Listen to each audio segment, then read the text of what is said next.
தமிழ்நாட்டில் ஆட்சி மாற்றம் ஏற்பட்டுள்ளது. 60 ஆண்டு காலம் கோலோச்சி வந்த திராவிட இயக்கம் அகற்றப்பட்டுள்ளது. அண்மையில் தொடங்கப்பட்ட தமிழக வெற்றிக் கழகம் வெற்றி பெற்றுள்ளது. அரசியல் தெரிந்த அனைவருக்கும் இது வியப்பாக இருக்கிறது. இந்த அதிசயம் எப்படி நடந்தது என்று தெரியாமல் ஒருவரை ஒருவர் பார்த்து மௌனமாகி போனார்கள். பல தொகுதிகளில் அறிவிக்கப்பட்ட வேட்பாளர்களை அந்த பகுதி மக்களை அறிந்திருக்கவில்லை.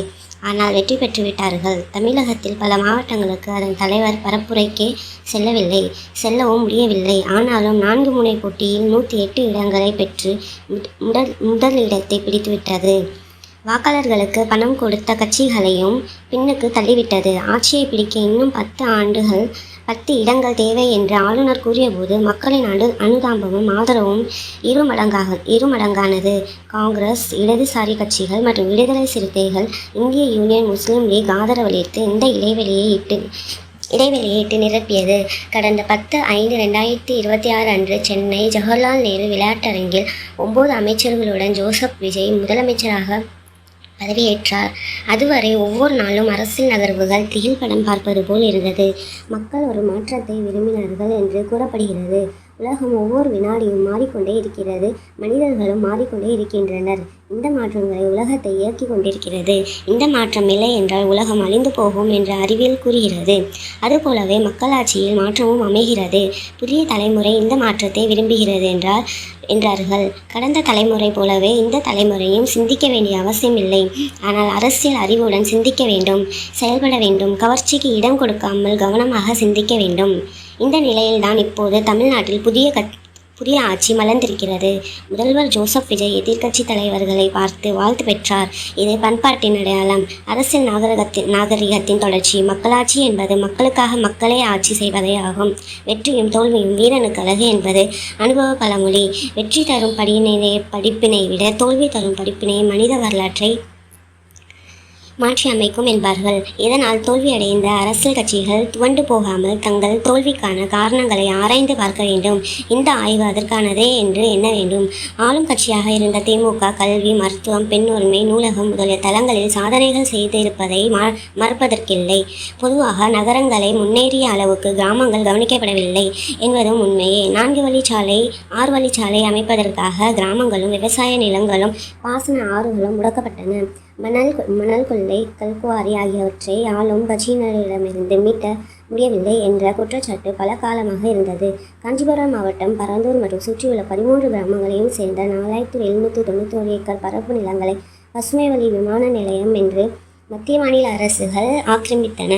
இந்த திட்டத்தால் 13 கிராமங்களில் விவசாய நிலங்கள் பாதிக்கப்பட்டாலும் ஏகனாபுரம் உள்ளிட்ட கிராமங்கள் முற்றிலும் அழியும் நிலை உருவானதால் போராட்டம் தீவிரமானது.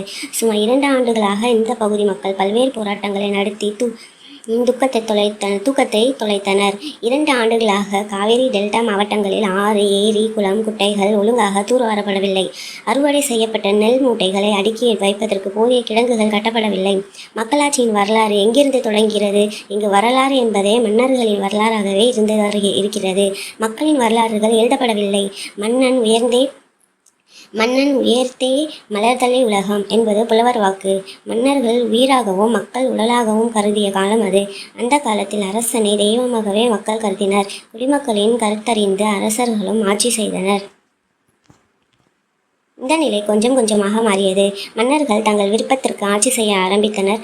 மன்னர்களின் சர்வாதிகார ஆட்சியை பார்த்து சலிப்படைந்த மக்கள் ஒரு மாற்றத்தை எதிர்பார்த்து காத்திருந்தனர்.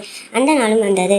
சுதந்திரம், சமத்துவம், சகோதரத்துவம் என்னும் தாரக மந்திரத்துடன் பிரபஞ்ச புரட்சி மாபெரும் வெற்றி பெற்றது.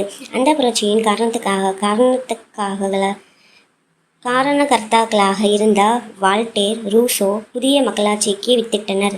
18ஆம் நூற்றாண்டில் இந்த சிந்தனையாளர்களின் முழக்கம் மக்களை சிந்திக்க வைத்தது, தட்டி எழுப்பியது.